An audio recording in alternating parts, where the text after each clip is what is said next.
Sacred Fire! Toto at Yuan kontra Aswang.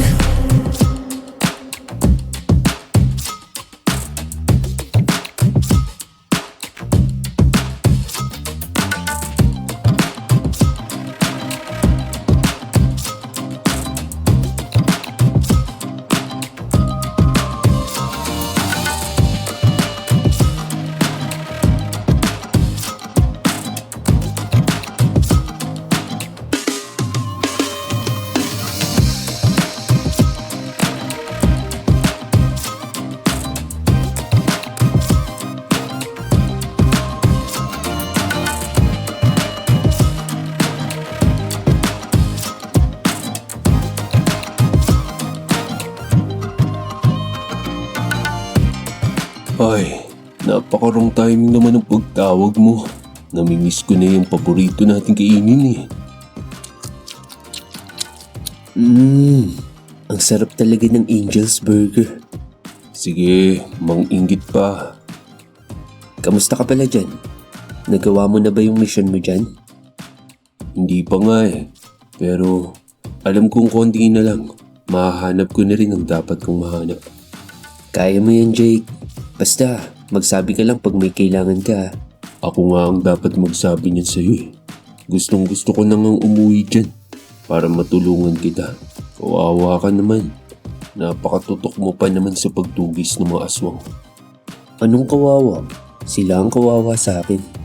Tsaka, ano ka ba? Kaya ko ang sarili ko. Hindi ko na kailangan ng tulong mo. Ay, ikaw talaga. Sa tagal ng panahon na magkasama tayo, kilalang kilala na kita. Minsan, kahit alam kong kailangan mo ng tulong, nagmamatigas ka pa dyan. Alam mo, kahit ikaw pa ang nasa propesiya, kailangan mo pa rin ng tulong. Huwag mo na nga akong pagalitan dyan. Alam mo naman ang dahilan bakit ayaw kong magpatulong, di ba? Oo, kaya nga kahit may grupo ka na ng mga hirang, hands-on ka pa rin sa kanila, di ba? Hindi mo pa rin maiwan-iwan. Ay, Yuan the Great ka talaga eh, no? Di ka talaga titigil Ibablock kita. Eto naman, nag-aalala lang kasi ako sa'yo. Baka mamaya mapahama ka pa dyan. Munti ka na nga silang malagay sa alanganin dahil sa akin. Di ko sila pwedeng babayaan. Buti na lang, di ba? Sabi mo, may biglang dumating. Si Kainggo. Kabenjo. Basta yun, may dumating. Kahit na di ka humingi ng tulong. Pero seryoso ako. Huwag mo nang uulitin yun ha. Pag kailangan mo ng tulong, huwag kang magdadalawang isip ng hingi. Kahit pa sa akin, lilipad talaga ako pabalik dyan sa Pinas agad-agad. Talaga lang Ano ka, ibon? Lobo ka nga ni. Mag-e-eroplano nga ni.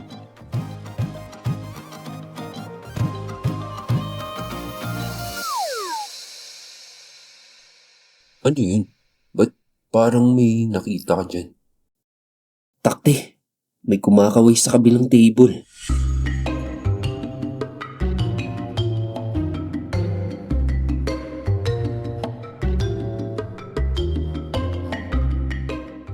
Sariwan yun Sariwan!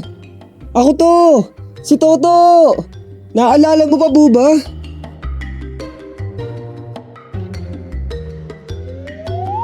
Ano pa naman yan? Sino ba yun?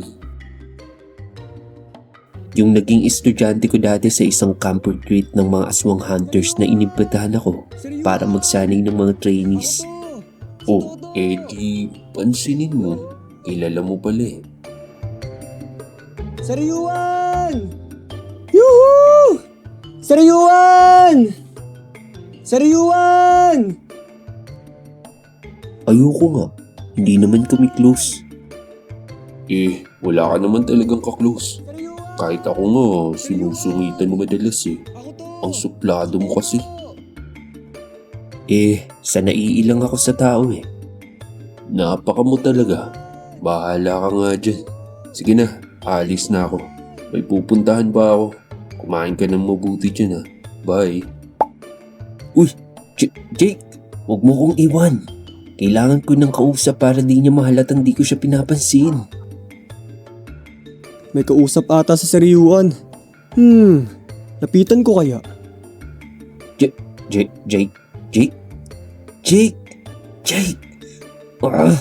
Ano ba yan?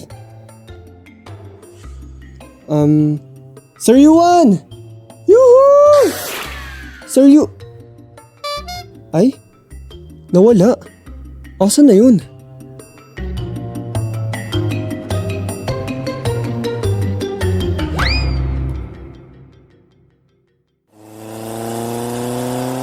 Ako, si Juan Pedro. Apo ni Tasio Pedro.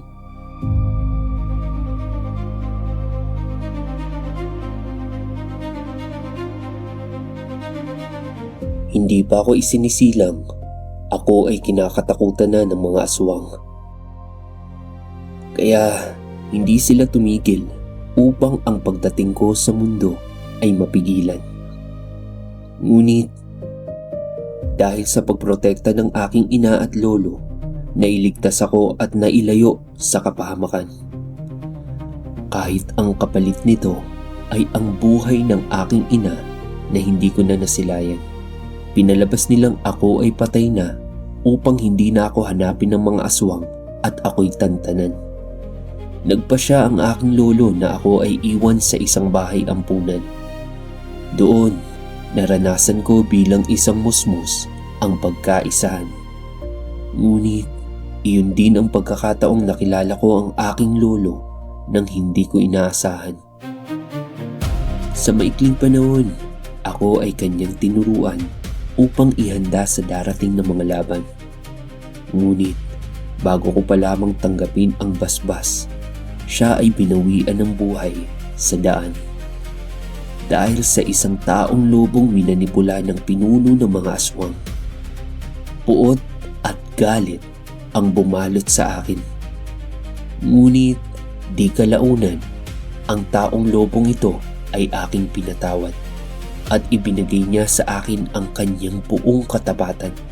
Itinuring kong kapatid at kasangga sa mga misyon na aking patutunguhan, ang hanapin at tapusin ang pinuno ng mga aswang na siyang ugat ng kanilang kasamaan. At sa pagkakataong ito ay aking nakaharap at tinanggalan ng kapangyarihan, masasabi kong ito na ang simula ng wakas ng mga aswang.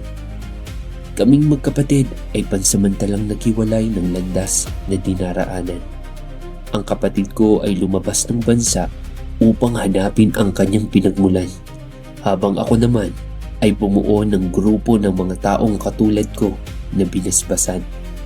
Binasbasan upang tumugis ng mga aswang, ang mga hirang.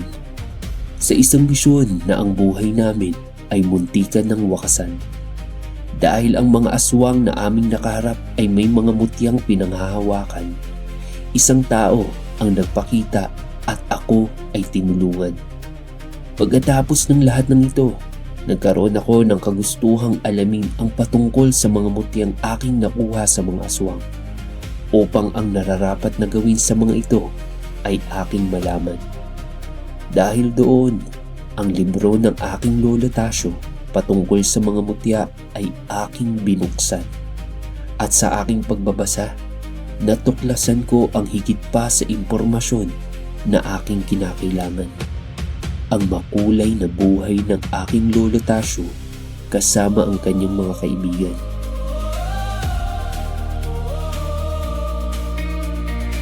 At ngayon, babalik ako sa bundok ni Maria Makiling upang ibigay ang 3 mutya na nakuha ko sa abwak na si Gaston Pantuan. Ngunit hindi ko inaasahan na ang simpleng lakad na ito ay pagmumula ng bagong yugto na aking patutunguhan. Juan Pedro.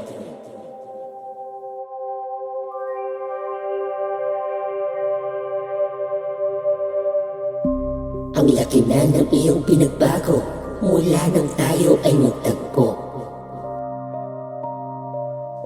Marami Maraming salamat sa pagbibigay mo ng mga mutyang ito upang mailayo sa mga aswang.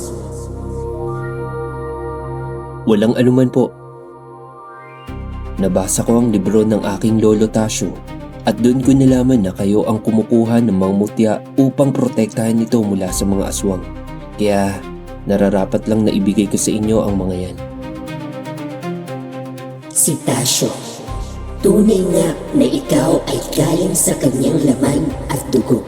Kumikinang sa inyong pagkatao ang dalisay na puso. At dahil dito, ako naman ang may ibibigay sa iyo.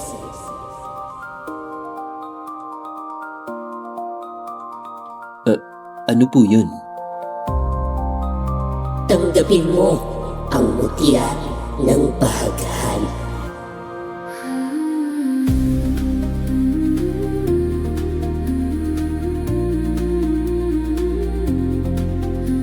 Bakit po ninyo ibinibigay sa akin? Nasa paraiso ng mutya ng bahaghari nakatago ang kinakailangan ng mga aswang upang mabuksan ang lagusan na magpapalaya sa mga nakakulong na sinaunang aswang sa mundo ng mga sinag. Ano ba ang bagay na iyon? Isang tipak ng kahoy galing sa puno ng kapangyarihan. Tipak ng kahoy? Puno ng kapangyarihan? Malalaman mo rin ang tungkol dito sa tamang panahon.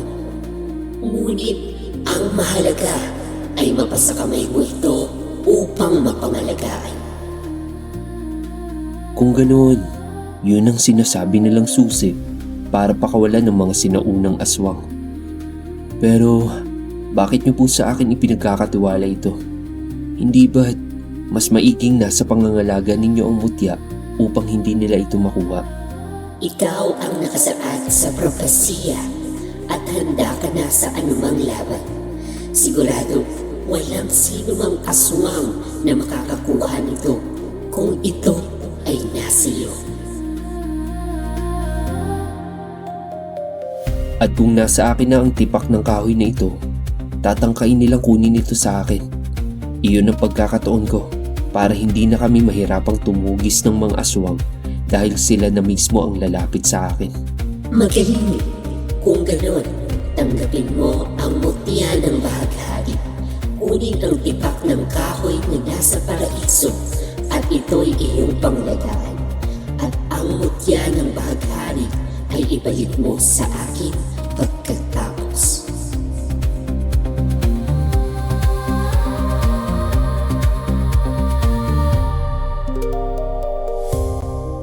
Teka, bakit hindi gumagana sa akin ang mutya ng bahaghari? Ang tanging makakagamit lamang ng mga mutya ay mga tao. Kaming mga sinag ay hindi makakagamit ng mutya. Iyon ang kalakip ng sumpa ng tunay na Diyos sa mga sinag na nakakulong sa mga ito. Ang maging kagamitan ng mga taong minsan silang sinamba. Ngunit bilang isang hirap, mga taong pinasmasan ko, ang aking esensya bilang isang sinag ay humalo na sa inyong dugo. Hindi na kayo mga simpleng mortal lamang. Kaya wala ng sino mang hirang ang maaaring makagamit ng mga mutya. Hindi na maaaring maging gabay ang mga taong naging hirang. Kung ganoon, kinakailangan ko pa ng isang tao para tulungan akong kunin ang tipak ng kahoy na ito sa paraiso? Oo, ngunit huwag kang kumuha ng taong hindi mo mapagkakatiwalaan dahil ang paraiso ay puno ng nakakatuksong kayamanan. Kailangan mo ng gabay na ang puso ay dalisay. Alam ko na kung sino ang hihingan ko ng tulong. Kung buhay pa ang nasa isip ko, alam kong matutulungan niya ako. Maraming salamat, Maria Makiling. Maraming salamat din, Tasyo.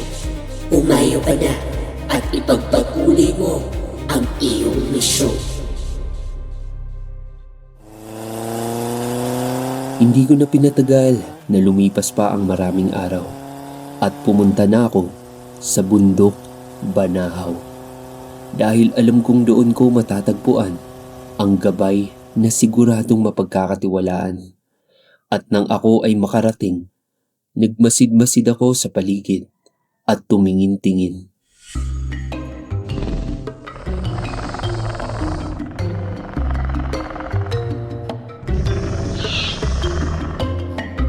Uy, Tiki! Tignan mo, oh! Merong pogi! Kore-kore-kore-kok! Ayan yung masarap paglaruan. Iligaw natin. Kayo ba si Tiki at Butik? Ay, putike! Nakikita mo kami. Malamang, tinatanong ko nga kayo eh. Oo. Ako si Butik. Kore-kore-kore-kok. At ako naman, si Tike. Sayang, paglalaruan ka na sana namin eh. May hinahanap lang akong isang gabay at alam kong alam nyo kung nasan siya. Siya ba ang hinahanap mo?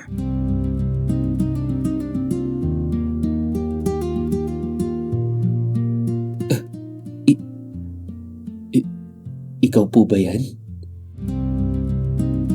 Ang gabay ng mutya ng hunyango. Kayo nga po. Lolo Ngango.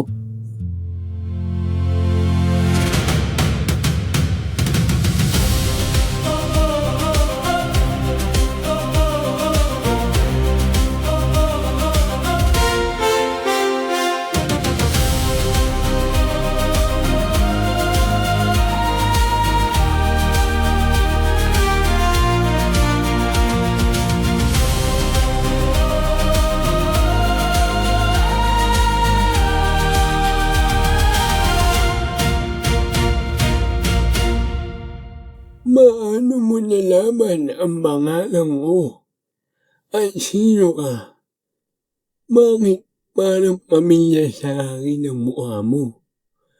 Medyo hindi hamak na mas maputi ka.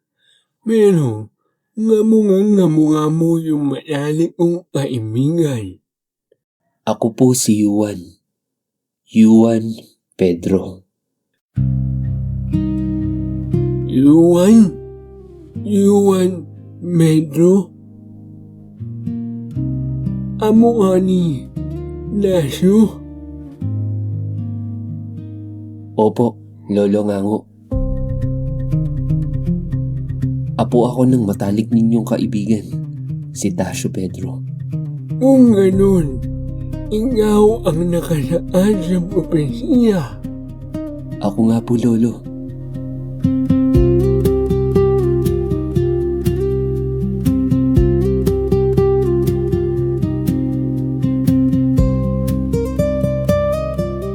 Lubos akong nagagalak na makilala ka, Apo.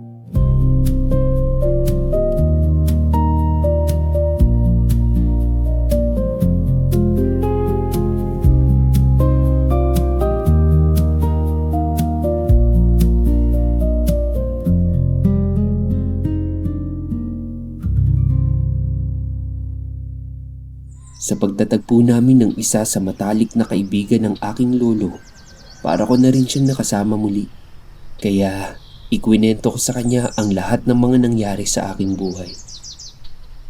Hindi biro ang pinagdaanan mo, Juan. Pero alam kong dahil yan, mas lalo kang dumadag. Nunay nga na apo ka ni Taso. Nangangalungkot lang na hindi ko na siya muli manghihina pa. Sobrang miss na miss ko na po ang lolo ko. Hindi ko man siya nakasama ng matagal, pero siya ang nagturo sa akin ng lahat. Kahit hanggang ngayon. Dahil sa mga libro na iniwan niya sa akin, patungkol sa mga dapat kong malaman laban sa mga aswang. Ang muli naming pagkikita ay noong iminakilala niya sa akin ang kanyang pamamangasawa Dandang-danda ko pa ang kanyang insura. Nga mo siya. Di lang hamak na mas mogi nga sa kanya at mas mabuni. Kung may litrato nga lang po si Lolo na naiwan sa libro niya noong kabataan niya. Sana nakita ko rin po ang pagkakahawig naming dalawa. Gusto mo ba siyang makita? Meron po kayong litrato? Wala. Pero, meron akong mutya ng hunyango.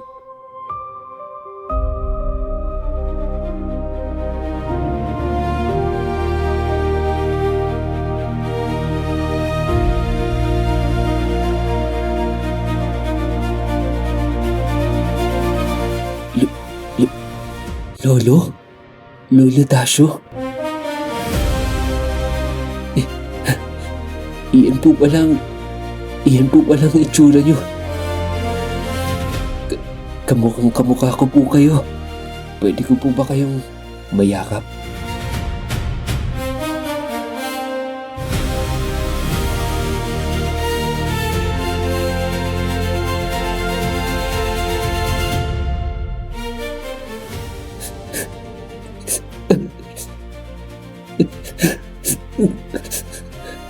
Miss na miss ko na po kayo, Lolo.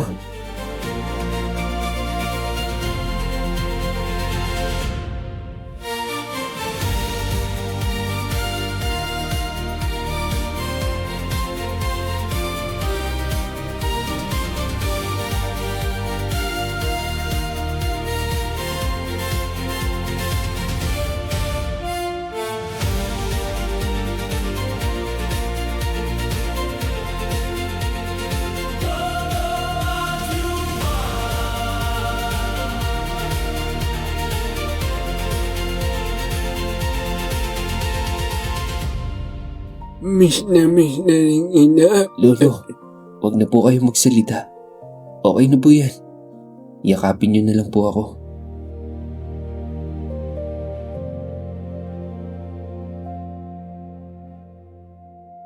Hindi ko inakala na magkakaroon ako ng pagkakataong makita ang itsura ng aking lolo at mararamdaman ang kanyang presensya at mayakap kahit sa pagkatao ni Lolo Ngao. Para sa akin, sapat na yun. Nga mala, ibig sabihin, kasama mo ang ningning ni Damalina. Siguradong nabasa mo ang ginawa niya para sa lolo mo at ang mangako niya na bantayan ang aming angkan hanggang sa susunod naming salinlahi. Siguradong kasama mo siya sa iyong paglaki. Dahil sa libro na binasa ko, doon ko natuklasan na si Tampalina at ang ningning na kasama ko noong bata pa lamang ako ay iisa. Kasama ko siya sa kalungkutan man o ligaya. Pero, nasa na siya ngayon? Iyon din po ang hindi ko alam. Simula ng pagkabinata ko, hindi ko na rin po napansin na nawala na lang siya bigla. Hindi ko naman alam na si Ningning ay hindi isang simpleng alitap-tap lang. Kaya hindi ko na rin iyon nabigyan ng pansin. Hindi po kaya ang pamilya niyo naman ang binantayan niya? Nasaan na nga po pala ang mga pamilya niyo? Hindi na ako ng asawa. Ang ininuring kong pamilya ay ang mga hunyango. Ako ang inatasa ng unang naging gabay ng mutya ng hunyango upang maging ganyang kapalit sa magiging isang ermitanyo at mapangalagaan ang bundok manahaw sa mga tao magtananggang sirain ang bundok na ito upang proteksyonan ang mga sinag na naninirahan dito ng mapayama. Nang hiwalay kami ng landas ni Aso, siya ay naging isang hirang na tumutugis ng mga aswang. Habang ako naman ay naging isang gamay ng mutya ng hunyango. Kung ganoon, maaaring tapos na ang misyon ni Tampalina dahil alam niyang kaya ko na ang sarili ko. Pero, Lolo, kailangan ko po ng tulong niyo.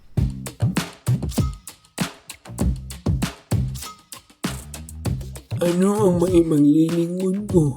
na lalaking nakasaad sa propesya. Lahat gagawin ko para sa iyo, amo. Bilang isang hirang, hindi po gumagana sa amin ang mga mutya. Kaya hihingin ko po ang tulong nyo para pumasok sa paraiso ng mutya ng bahaghari at umakyat sa hagdan at Hey! kunin... Yun lang. Bakit po, Lolo? Mananda na ako. Marumok na ang mundo-mundo ng lolo mo. Hindi na ako makakaakyat sa mahabang hagdan base sa kwento ng lolo mo. Hindi ko rin naman magagamit ang mutya ng hunyango sa loob ng paraiso. Kung ganun po, hindi nyo po ako matutulungan? Masaya na, apo. Gustuin ko man. Pero baka doon na ako malagunan ng hininga sa haba ng hagdan. Wala po yun, Lolo Ngango. Nagbakasakali lang din naman po ako. Pero wag po kayong mag-alala. Hahanap po ako ng ibang paraan. Sapat na po na nakilala ko kayo at nakausap. Mahigit pa sa tulong na inaasahan ko ang ibinigay niyo sa akin. Maraming salamat po, Lolo Ngango. Hindi nagagalak hindi nang makilala. Yuan, apo. Gabayan ka nawa ng Diyos sa iyong misyon.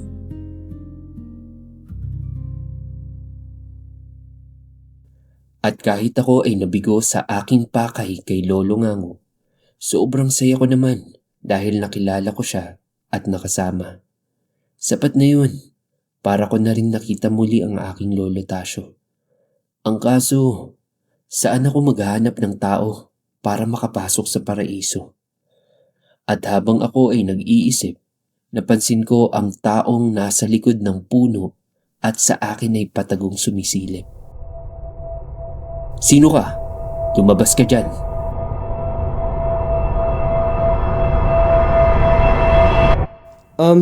Hi Sir Yuan. Ako to, si Toto. Teka, ba't ka nandito? Sinusundan mo ba ako? Uy, hindi ah. Hindi ako stalker, no? Nung nakaraang araw, nakita kita sa Angel's Burger. Tapos ngayon naman dito, sinusundan mo ko, no? Anong kailangan mo? Hindi kita sinusundan nga ni... Teka, ibig sabihin nakita mo talaga ako nung nakaraang araw? Ilang beses kitang tinawag nun eh. Hindi ka naman lumilingon. Akala ko busy ka lang kasi may kausap ka. Busy lang ako nun. Pasensya na. Tsaka ngayon naman, nagkakamping kami dito sa bundok ng mga kasama ko. Naglibot-libot lang ako saglit na mag-isa. Sakto naman nakita kita dito. Ang lalim ng iniisip mo kaya di kita maistorbo. Baka di ka na naman mamansin eh. Pero wag kang mag-alala, nagkataon lang talaga. Pasensya na ulit. Gusto ko lang din talaga magpasalamat. Kasi dahil sa mga tinuro mo sa amin nung nagtitraining kami, mas lalo kong nagamit ng maigi yung mutya na meron ako. Kaya maraming salamat Sir Yuan. Walang anuman. Wala yun. Sige Sir Yuan, di na kita iistorbohin, naalis na ako. Bye! Teka. Oo nga pala. Meron kang mutya. Isa kang gabay.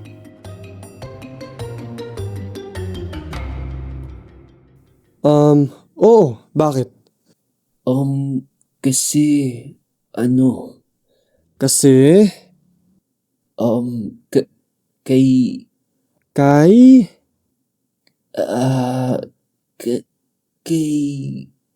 kay, Kay ano? kailangan ko ng, kailangan